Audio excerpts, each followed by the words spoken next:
Hello everyone, my name is Ulrich Bazimo.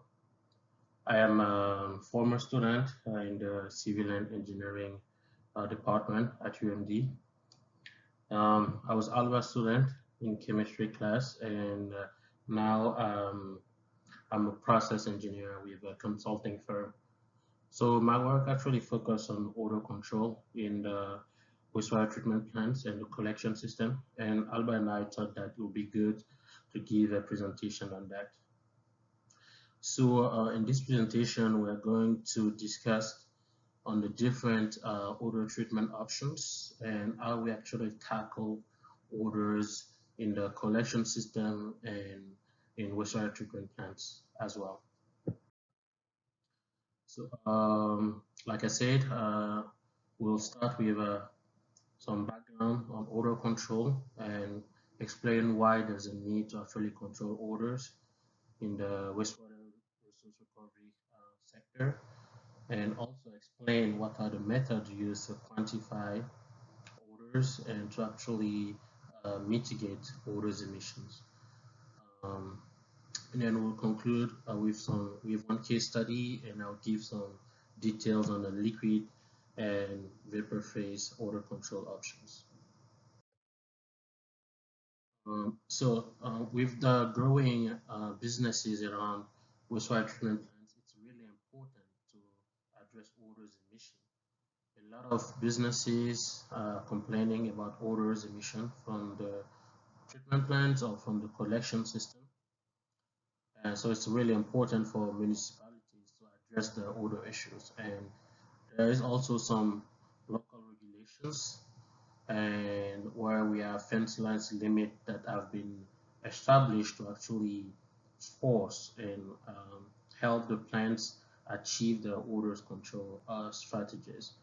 And it's also important for treatment plants to be good neighbors and change the public perception of the odors pollution. So when it comes to odors, we have really two main family of compounds. So the first one is hydrogen sulfide, which is a well-known compound. It has a rotten smell, rotten egg smell type of odors. It's highly corrosive. I think most of us knows that hydrogen sulfide can actually promote corrosion, both in the collection system and also in different wastewater treatment units. So in addition to hydrogen sulfide, we also have organic sulfur compounds, which are mainly composed of methyl mercaptan, dimethyl sulfide, dimethyl disulfide, and sometimes carbon disulfide. We have a rotten vegetable type of smell.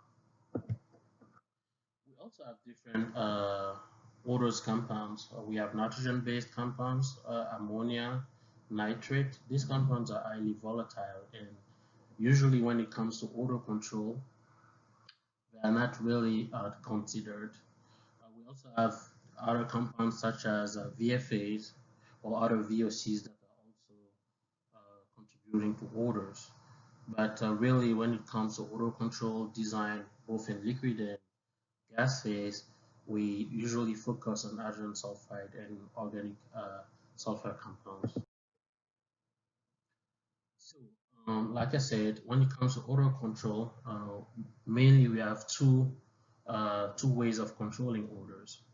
Either directly in the liquid, so basically preventing the odors from being emitted into the gas phase, or in the vapor phase, which is basically capturing the foul air from the different treatment units or from the collection system and treat the foul air. So for the liquid phase, we have different strategies. We can go with oxidant, pH adjustment, or precipitants. Like you see here on the right hand side, this figure, we have hydrogen sulfide is formed in general under highly reducing condition where sulfate is uh, converted into hydrogen sulfide in the liquid phase. And then depending on the pH, the H2S produced can go either in gas phase or actually stay in the liquid in the form of bisulfide. So One way to control H2S and preventing H2S in the liquid to go to the gas phase is to actually use a chemical oxidant, which will mainly convert the H2S back to sulfate, thus preventing it from being emitted into the gas phase. And for that, we can use oxygen, chlorine, hydrogen peroxide, or potassium permanganate. Now, the important thing to know is that these different chemicals are good options, but they're really site specific. So it's really based on the background studies, and they're really understanding the impacts and the impact of other compounds as well, that we actually choose the appropriate chemical here. Um, we also have precipitant, so basically we can also precipitate H2S into solid phase. And for that, usually we can use ferric sulfide or ferric chloride, or ferrous sulfate, or ferrous chloride as well. So we have different iron salt that can be used to precipitate H2S. And again, it really depends on their impact and what is the goal of the plants. For instance, why we'll choose a chemical oxidant versus a precipitant. For that, we also need to analyze the downstream impact of the compound. Sometimes some chemicals are really effective in controlling odors in the collection system, but they have detrimental impact downstream at the plant. Here is an example of an oxygen injection unit. So we have recently installed this chemical unit in a plant in Texas. So basically, this is a super oxygenation system where we actually inject oxygen into the force main, which will end up in the so to design this type of unit, basically we need a different sort of data. So mainly we need the sulfide loading, we need the wastewater flow. Of course, we need the BOD loading because the oxygen uptake rate will depend on the BOD loading. You don't want your oxygen injected to be taken up by different type of organisms. The effectiveness of this odor control technique depends on the retention time. So usually we need at least between 20 and 30 minutes retention time for the oxygen to fully transfer into the liquid phase and then convert the sulfide into sulfate or sulfide. Another factor or another parameter that we look at is the oxygen uptake rate, of course, here. We also have another liquid phase technique, which is through pH adjustment.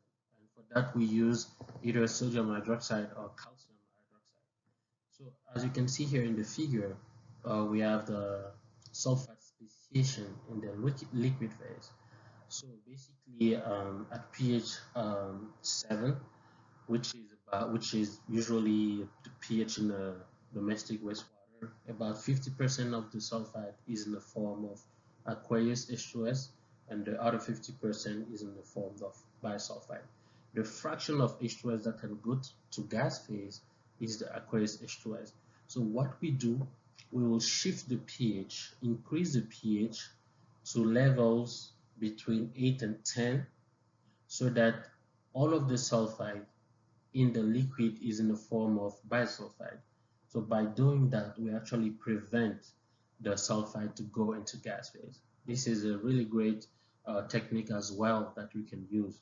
I will say that the cons for this technique is the cost, because it requires generally high amount of chemical feeding, and so when we use this technique, it's usually for lower flows, flows between 10 to 50 mgds, influent wastewater flows.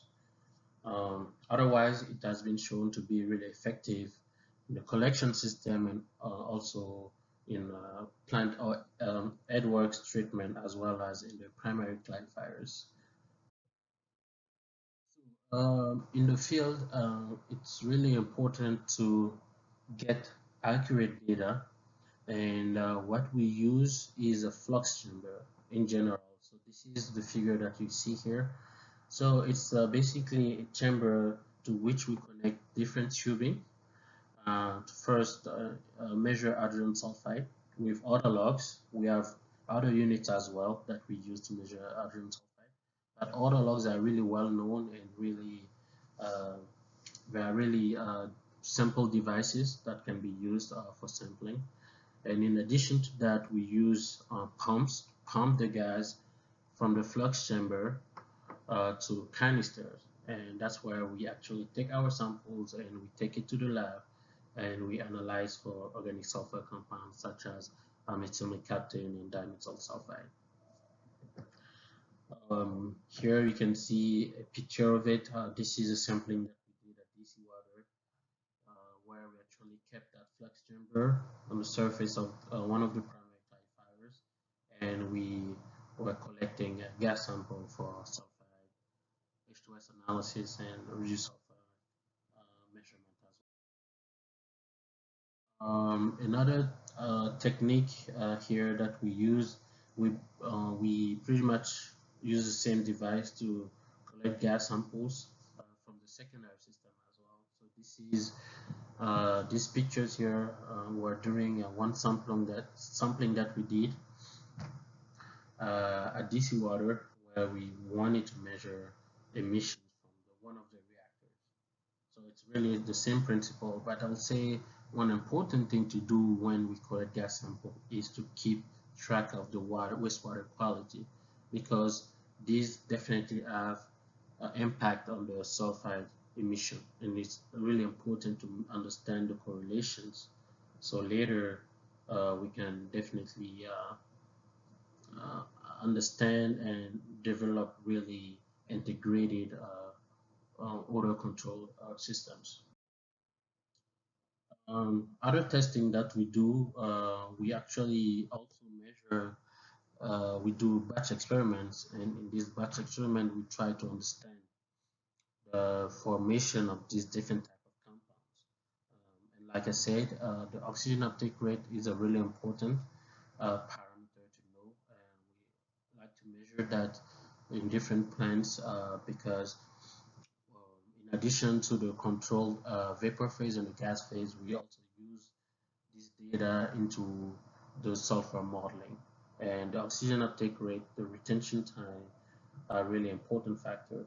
And with the oxygen uptake rate, we can actually calculate different type of biomass loading into the raw effluent. And this also helps in the wastewater process modeling with the sulfur cycle included.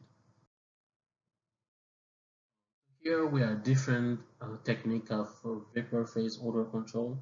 So basically, when it comes to vapor phase odor control, we can go with a dry media system, which is basically carbon adsorption. We can go with chemical system, which is basically uh, capturing the foul air and using chemicals, different type of chemicals to actually convert the sulfide from gas phase back to the liquid phase. And we can also use biological systems, which are mainly composed of biofilters, bioscrubbers, biotrickling filters, hybrid systems. And the choice of the different odor control unit will depend on different factors such as the loading and the airflows, and also the limitation with the footprint and sometimes the client preference. So for the physical absorption, like I said, this is mainly carbon media. We have different types of media. Some are expensive, some are not, but it depends really on the performance that the clients want to achieve. So usually these systems are suitable for low H2S levels lower than 10 ppm in the airstream. It offers high odorant and odor removal capabilities. And depending on the footprint requirements and the available space in treatment plants or in the collection system, we can actually come up with one stage or two stage systems to effectively address odors. So the disadvantage is the life cycle cost. Like you know, it's this technology is really based on carbon sorption. So when the media is exhausted, the media needs to be replaced again.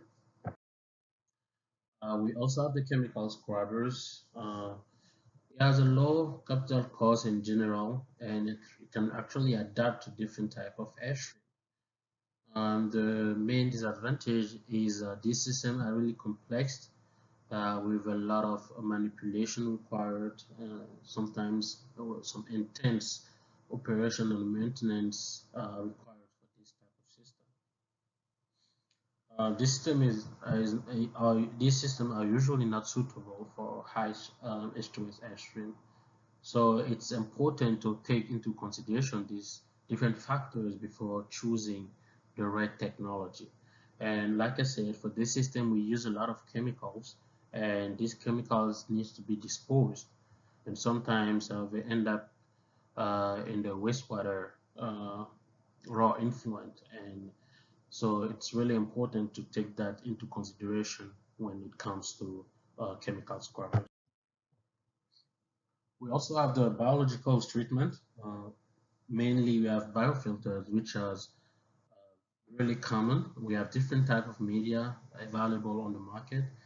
We have mineral, shell, lava, rock media. We have a long residence time requirements, 30 to 45 seconds. Um, and they are really suitable for low H2S, sometimes between 5 to 20 ppm. Biotrickling filters actually require a lower retention time, between 10 to 20 seconds. So they are smaller. So these are really important when footprint is an issue, and they are mainly used to control hydrogen sulfide. So sometimes when hydrogen sulfide is not the only odorous compounds, this technique can be used in series. So basically use a biotrickling filters upstream, upfront, and then a carbon media in the back for as a polishing step. The advantage is it's relatively simple, much more simple to operate, and it has a low O&M cost. And as a disadvantage, is pretty expensive compared to dry media or biofilm. Another option here is the air dispersion technique. So this technique is usually used for odor control in primary clarifiers, very low odor control, low airstream, airstream with low odor strength, right? Sometimes used for polishing steps. Um, it has a low profile, but the only issue is that this unit is sometimes loud. So some clients actually uh, don't uh, don't don't adopt this technique because of the issue with the noise. So it can offer the offsite impact of dry media treatment at a fraction of the cost. So it's cheaper compared to other control techniques, but it can be very noisy sometimes.